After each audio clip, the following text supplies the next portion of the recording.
আসসালামু আলাইকুম ভিউয়ার্স, রেহেনা রান্নাঘরে আপনাদেরকে স্বাগতম। আশা করতেছি দেশ ও প্রবাসে যাই যেখানে আছেন আল্লাহর রহমতে ভালো আছেন, সুস্থ আছেন। আজকে আমি আবার একটা দারুণ মজার রেসিপি নিয়ে চলে এসেছি। আজকে আমি আপনাদেরকে তালের পায়েস রান্না করে দেখাবো। তালের পায়েস রান্না করার জন্য আমি এখানে তালগুলাকে গরম করে 1 পিস আমি তাল নিয়ে নিয়েছি।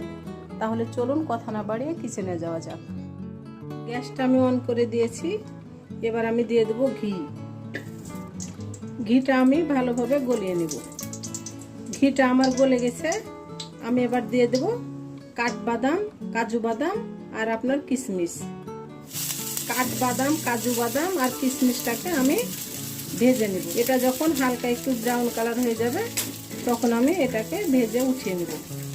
কাঠবাদাম, কাজু বাদাম আর কিশমিশ আমি ভেজে উঠিয়ে নিয়েছি। এবার আমি এগুলোকে এক সাইডে রেখে দেব।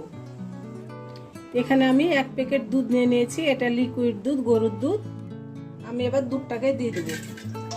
আমি এখানে 1 লিটার দুধ দিয়ে দিলাম। গ্যাসটা আমি অন করে দিয়েছি। আমি এবার দিয়ে দেবো একটা তেজপাতা অর্ধেক করে ছিঁড়ে। এখানে আমি সাদা এলাচ নিয়েছি 4টা। এলাচের ভিতরে যে আপনার কালো অংশটা ছিল সেটা আমি ফেলে দিয়েছি। একটু লক্ষ্য করে দেখুন। আমি দিয়ে দিলাম 4টা সাদা এলাচ। এবার আমি দুধটার ভালো করে বলক উঠিয়ে নেব। দুধটার আমার ভালোভাবে বলক উঠে গেছে। দেখুন, দুধটা খুব ভালোভাবে আপনার বলক উঠিয়ে নিতে হবে। তারপরে আপনাকে চাউল দিতে হবে, নইলে আপনার চাউলটা সিদ্ধ হবে না। এবার আমি দিয়ে দিলাম চাউল। এখানে আমি 2 মুঠা চাউল ব্যবহার করলাম। চাউলটা আমি দিয়ে দিয়েছি। দুধের ওপরে এরকম একটা আপনার সর পড়বে। সরটাকে আপনি এভাবে চামচ দিয়ে এভাবে আপনি নাড়িয়ে চাড়িয়ে দিবেন। পায়েসটা খেতে অসম্ভব মজা হবে। যতবার সর পড়বে ততবার আপনি চামচ দিয়ে এভাবে ভেঙে দিবেন। তাহলে পায়েসটা একেবারে রাজকীয় স্বাদের পায়েস হবে।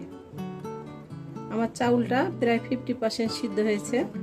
আরও আপনার পুরোপুরি সিদ্ধ হবে।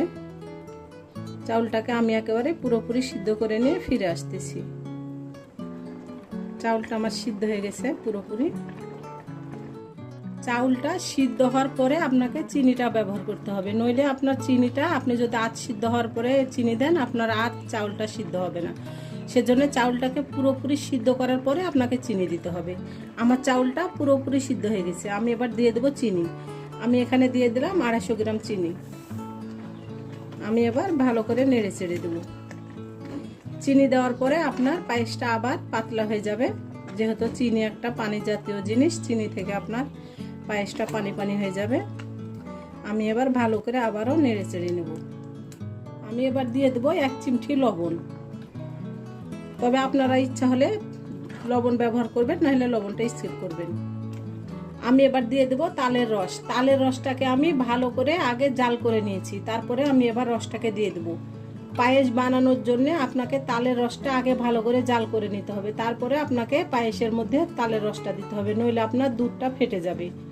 তালের পায়েসটা কাঁচা তাল দিয়ে বানানো যাবে না, তাহলে আপনার দুধটা ফেটে। আমি এখানে 1 পিস তালের রস দিয়ে দিলাম। আমি এবার ভালো করে নেড়ে চেড়ে নেব। আমরা কাঠবাদাম, কাজু বাদাম আর কিশমিশটা ভেজে রেখেছিলাম, আমি দিয়ে দিলাম।